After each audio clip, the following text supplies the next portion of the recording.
are listening to Tailspin. I'm Melanie. One of the people I've had an opportunity to collaborate with is Lisa Calamaro. Lisa teaches storytelling privately and at Cal State Dominguez Hills. Like me, Lisa knows that storytelling will save the world. I hosted a storytelling event where some of her students came to share the stories they had developed while they were in her class. First, you'll hear from Lisa herself, and then one of her students, Ryan Hill. Well, I am a film and television agent, and I'm also a teacher of storytellers.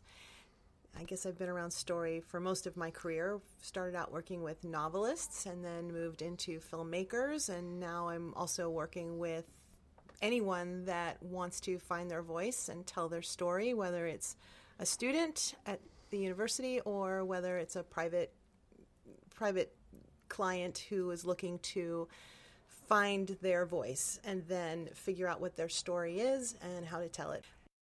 My career started in the publishing business, so I began working with novelists and then eventually moved into the film part of it, which is where I wanted to be, but I didn't know quite how to get there. So I worked at a literary agency in New York, and they had a film department, but in those days, none of those agents really wanted to deal with the film people, and I thought they were very exotic and glamorous. So whenever any film people would come to the office looking for material, looking for IPs, basically. Now we call them IPs, but looking for intellectual property. Oh, very fancy. But when people were coming looking for books, whether it was nonfiction or fiction, to turn into films, all the other agents would run for the hills because they just thought they were dreadful. But I loved the Hollywood people, so I would take all the meetings, and eventually that led to me handling screenwriters and then directors and occasionally a producer.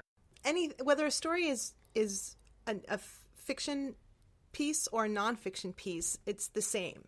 It's a story about transformation. It's a story about a journey. It's a story about someone's change. And so the way that happens is just the difference. But the qualities underneath it are the same. The structure ultimately is the same. And we know now from functional MRIs that when we tell a story, our brain changes. Regardless whether it's like autobiographical? Right, or... It doesn't matter. As long as it's told in a very specific way, our brains change. What way is that? Like it's the descriptive stuff? Or? Well, there's a structure to it. And so as long as you tell a story in that structure, then our brains begin to communicate with each other. The listener and the storyteller begin to connect. But our brains change. So if you tell someone a list of things, whether it's fiction or nonfiction, you tell someone a list of things, 2 places in their brain light up. When you tell a story in the right format, 7 places in the brain light up. Wow. Yeah. So we know scientifically now that story is actually hardwired into us. And so for me, this was proof of what I knew instinctually as someone who grew up loving stories and got into the business of helping people tell stories. So what got you here? To teaching people to find their voice. Right. Well, truthfully, a number of factors came along. Part of that was that I had been mentoring people in screenwriting for a long time as an agent and as someone who works for some nonprofit organizations working with screenwriters. And that led to some opportunities at the university level. And I decided, I'll just try that and see what it is. And out of that, I created this class, Finding Your Voice, Telling Your Story, which has been really one of the greatest gifts of my life, being able to walk people through that process of how they connect the pieces of their lives and make sense of it, and make sense of their own story, and then put voice to that. Well, this is what I've learned about working with storytellers, just finding myself in this position, is that I ask my friends, oh, come here, tell me something. And there's always this discussion. I don't have any stories. Right. And then you have to say, oh, that's BS. I get drunk with you all the time. Right. I've heard your stories, blah, blah, blah. Right.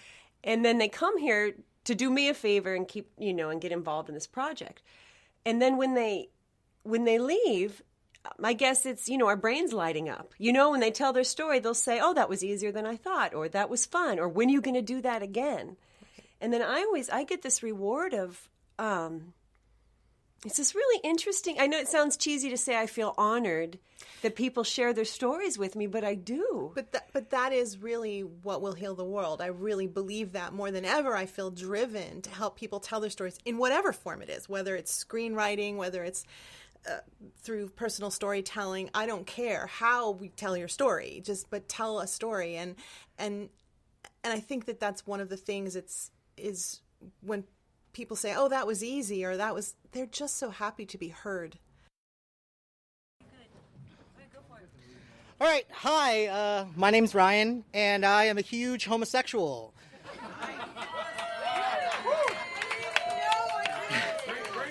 I know you're shocked. No, it sounds like a weird way to start it, like this is some sort of AA support group for like gay, like I'm gay.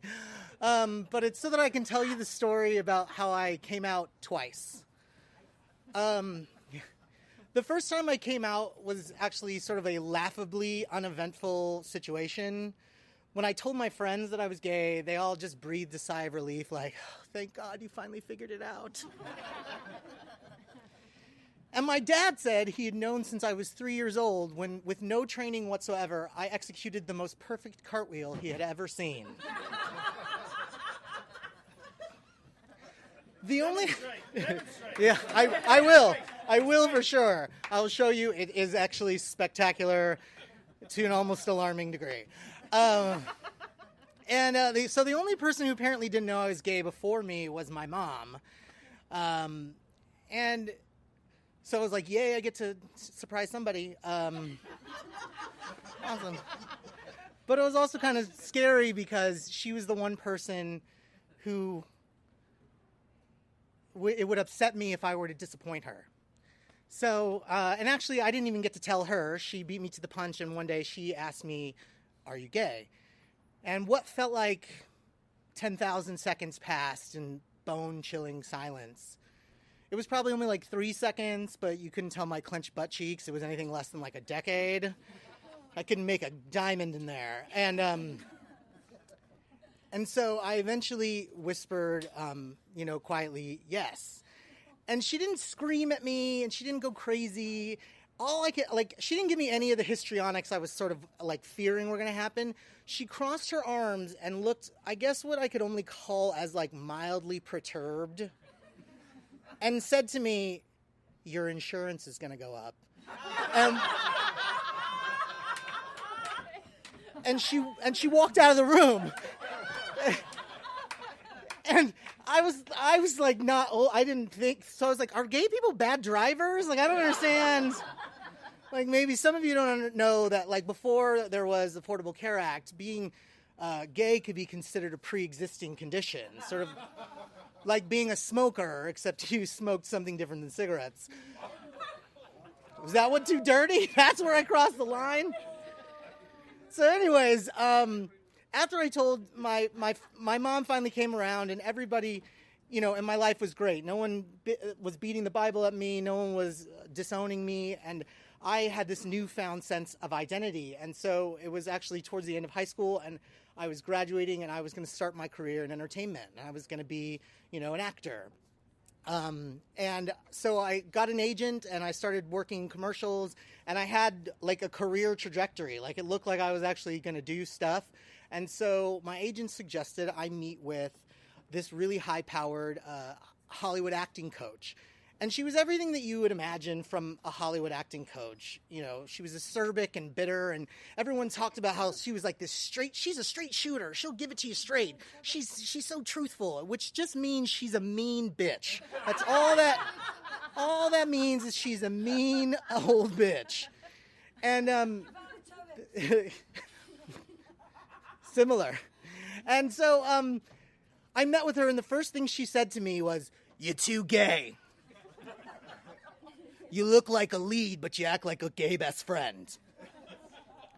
And suddenly this identity that I was so proud of shattered into pieces around me.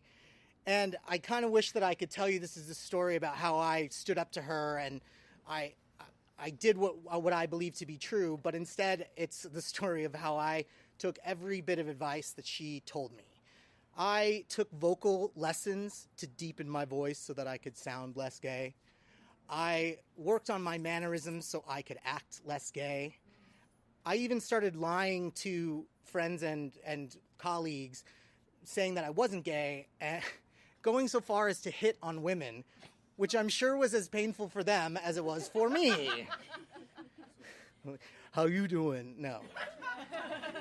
So, and I started getting to the point where I just started to hate the person that I was becoming, and over time, I got sick of being this phony person. Like, how is it that I'm gonna get what I want but I have to be somebody else to do it?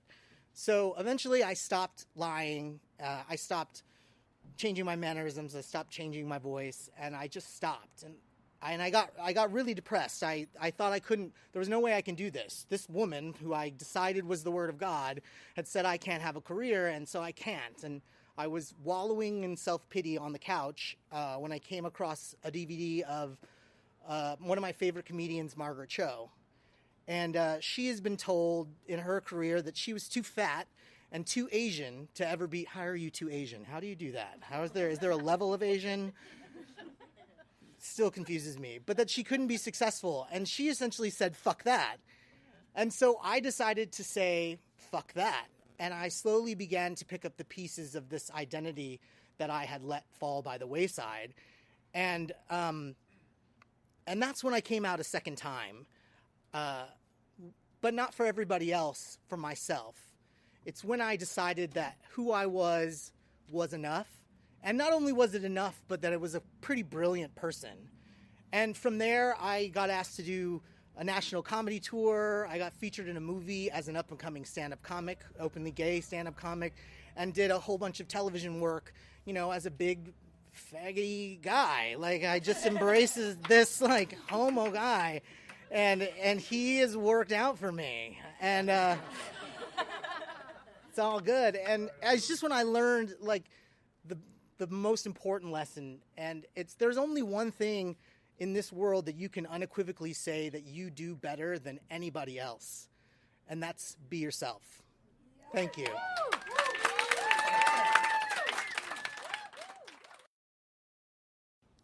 I had been dating my boyfriend, Mike, for about 5 months. I had a plan to go back to my hometown to visit my family, and it seemed like the time that he would be coming back with me to meet them for the first time. And Mike was a sweet, fun, gregarious guy. I describe him as like a younger, hotter Santa Claus who changed his clothes more often, but he really had this jolly vibe about him. We're heading into Buffalo, and during the final descent, I decide this might be a good time for me to tell him a little bit more about my parents. I start with my mom and I say, she's a really kind woman, but she does have a mental illness. She has schizophrenia. She does take medications. I'm sure nothing will happen, but I just want you to know. By the way, my dad, he's a really fun and interesting guy. He's a big talker. He can talk about any topic in the world. Religion, sports, he'll talk about anything. A beer can, he doesn't care. He's an alcoholic. And when he drinks, he's prone to rants. Nothing I could have said could have prepared us for what was about to happen. We elect to stay with my sister, and we have this plan. We're taking a road trip to go see The Lion King. We're all excited. Mike and I jump in the car. We're going to pick up breakfast before this big road trip. Coffee, bagels. We are traveling down the absolute busiest street in my hometown, which is Niagara Falls Boulevard. We're at a stoplight. Out of the corner of my eye, I see someone in a bear costume waving at traffic going by. I say to Mike, "That's my mom."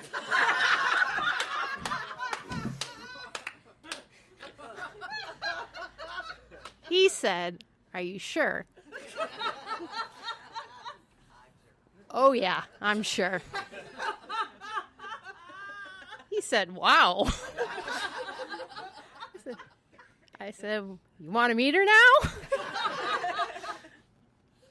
Pull in the parking lot where she is. And I am filled with embarrassment. All of my childhood memories of how I kept people at arm's length away. I didn't let friends in our house because my mother was clearly unpredictable. She would hear voices. Sometimes she would say things like, I can't go out today. The voices told me I can't. And I didn't want to subject myself or my family to any sort of ridicule or gossip in town. I'm also a little resentful because I'm thinking I'm going to have to step into this caretaker role again. I have to make sure, is mom taking her meds? Does this mean I have to get her to the hospital? I don't know. I don't know what we're going to face here.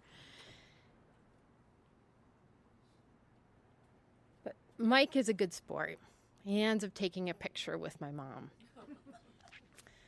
We realize that she doesn't need to be hospitalized, that in her mentally ill kind of logic, she was telling us a story about how she had read a children's book about a bear giving bear hugs, and she had planned to give my nephew a bear. She took it really literally. And in the meantime, since she had the bear costume, she decided she was going to make people smile all over town. We put Mama Bear in the car, and I drop her home. The next day, we meet my dad. My dad lives in a trailer in a mobile home park. And while there's not junk, in front of the trailer, let's be real, it's still a trailer. We walk in, and conveniently, my dad has a wooden bar in his living room. And hanging above that bar on the wall is a pair of women's white bikini underwear. I want to do one of these, like, la, la, la, la, la, la. Waves of shame are coming over me. I want to hide. We sit down and we talk about this elephant underwear in the room. And my dad decides to regale us with all these women that he's been dating and having all these conquests. As a daughter, with feminist leanings, I'm mortified. We make a quick exit. Mike and I go to Arby's to do beef. We start with my mother. And I ask Mike, and I say, what would you do, if I had a mental illness like schizophrenia? Dead silence. He said, Tracy, I don't know. In that moment, I felt all of the pain and rejection that my mom had been through throughout her life, because she deserves love like any one of us does. We start talking about my dad, and while Mike, he's a guy, he's heard talk like this before, he just was like, I'm just so surprised, like, you're his daughter, and he's talking about this. I'm like, I know, Yet I start to shift a little, and I start thinking about him and how he had stayed with my mother through her mental illness for 10 years before he left us. And I could feel compassion for him, that maybe his drinking and maybe this womanizing was a way to keep women and love at an arm's distance so that his heart wouldn't break again.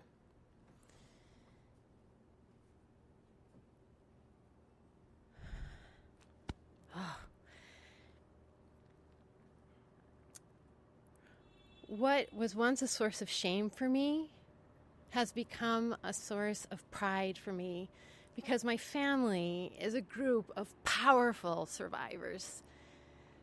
We might be the strongest people you'll ever meet in the face of adversity and craziness. My parents really shaped what became really important to me that I carry forward. Like, I try to be, as compassionate and empathic with anyone I meet, because who knows what they've been through or what they're currently going through. And they really informed me about my ideas about love.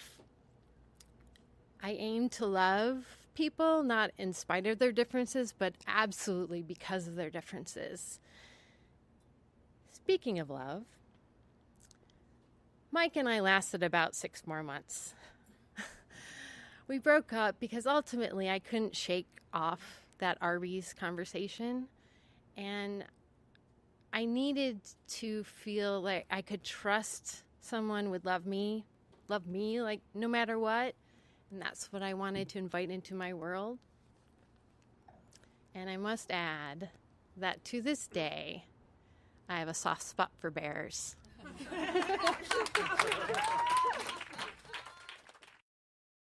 That was Tracy Sutton with Mama Bear. This episode of Tailspin are all students from Lisa Calamaro's storytelling class, Finding Your Voice, Telling Your Story.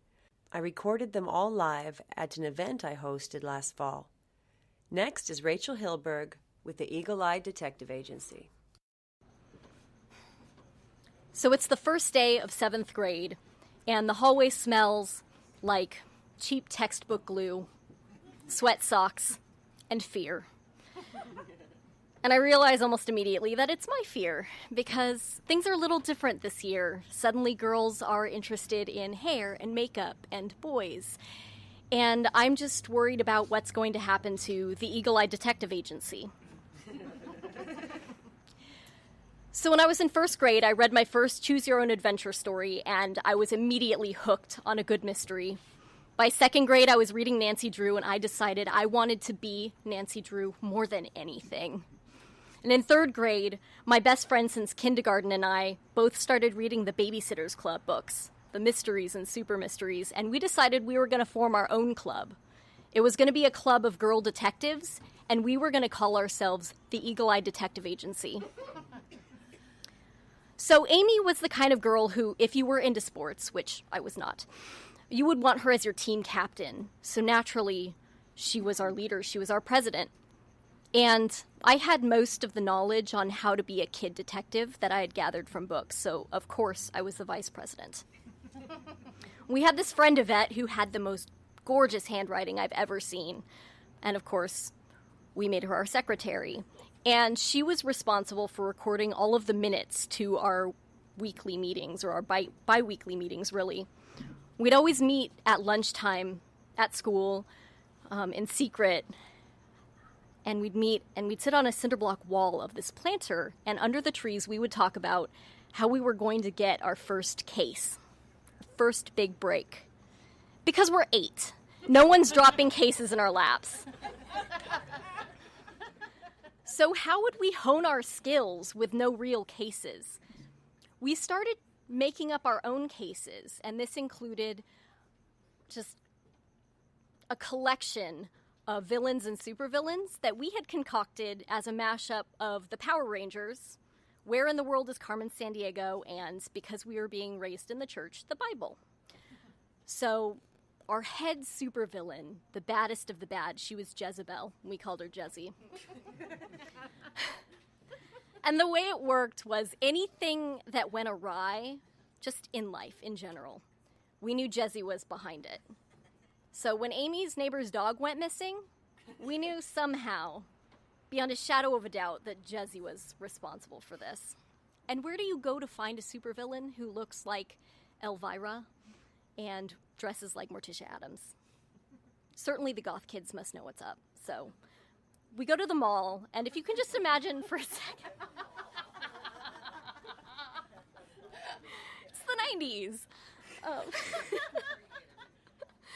So after school, if you can just imagine for a sec, we're tiptoeing and ducking behind ornamental shrubberies and crab walking along the wall outside of the Hot Topic.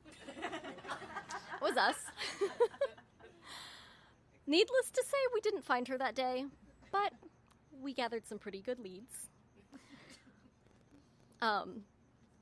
The way our detective club worked is we'd only really meet during the school year because even though we were really good friends, we wouldn't see each other that much over the summer. So that was fine because every school year we'd pick back up where we left off. Like no time had passed. Detective meetings, at lunch, at the planner. But the year between 6th and 7th grade, I could feel that the time had passed. Because when I got back, other girls were growing boobs, and I had braces. And somehow, inexplicably, one of the things that was cool, in addition to the hair and the makeup, was sticker collecting. So these girls would have these giant 3-ring binders full of sheet stickers that they would collect and swap like baseball cards. And when I caught up to my best friend Amy, 3rd period, she was in that group with the hair and the boobs and the stickers. And I found Yvette at lunch later, and she wasn't super into talking about detective shenanigans either, and it was kind of a moot point without our president. That was okay. We'll just take a little bit of a longer break and come back later, adjust to junior high. But as the year wore on, I started to worry that Amy was telling our top secret detective club stuff to her new friends. Maybe gossiping, but I didn't have any proof, and I couldn't imagine that she would betray me like that. So one day I'm walking into gym, which sucks because I'm a nerd and it's gym class. And I'm wearing this oversized heather gray t-shirt with our school logo on the front and these giant basketball shorts, navy blue, that go all the way down to my knees and my little stick legs stick out of them. Just feeling gross and self-conscious. And as I walk into the gym, I see Amy and her circle of future cheerleaders, and their gym outfits even seem to fit them better than mine fits me. And they're talking and laughing, and I get a knot in my stomach. And she looks up at me. It's really the first time she's acknowledged my presence this year. And I get really worried, but I get a little bit of hope because she's had time to get used to this group of people and feel integrated into this group. Maybe this is the moment where she asks if her best friend since kindergarten can be invited to join in their shenanigans. And sure enough, she says something to this other girl, Carly, and Carly comes over, and I kind of look behind me to make sure that I'm not about to embarrass myself as she's saying hi to somebody else who's walking in behind me, and there's no one else there. So she gets about 3 feet from me, and she smiles at me, and she says, "So, how's Jezzy?"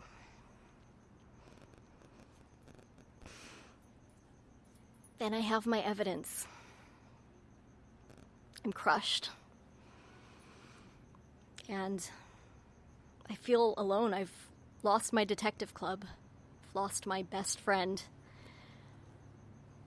Needless to say, I cry myself to sleep that night and many other nights that year. And I start to spend a good deal of time in the junior high library where I discover this incredible encyclopedia of art. And it reminds me that when everyone else left the detective club, I was left with what I started out with, my imagination. And as soon as I let go of the embarrassment I felt it had caused me, I let it lead me. And it led me to meeting other creative weirdos, artists, mystery lovers, and it led me to an amazing art career, one that I couldn't imagine possible, where I never had to stop being a girl detective because that's what my art is about. I design little secret messages and decoder wheels, and I even got to recently work on a TV show making props and maps, code books, ciphers for this show called The Friendless Five, and it is a show about a squad of teen girl detectives. And because I'm a good detective, I also happen to know that Amy, while she was doing everything she had to be cool, still wanted to be an eagle-eyed detective. Because One day, when she was away from all of her cool friends after school, she saw me sitting on that cinder block planter, and she skipped over to me and smiled at me with a smile that was completely lacking in malice or sarcasm. And she handed me a sticker from her sticker collection. It was a smiley face wearing sunglasses, and in big, bold font, it said, "Great Detective."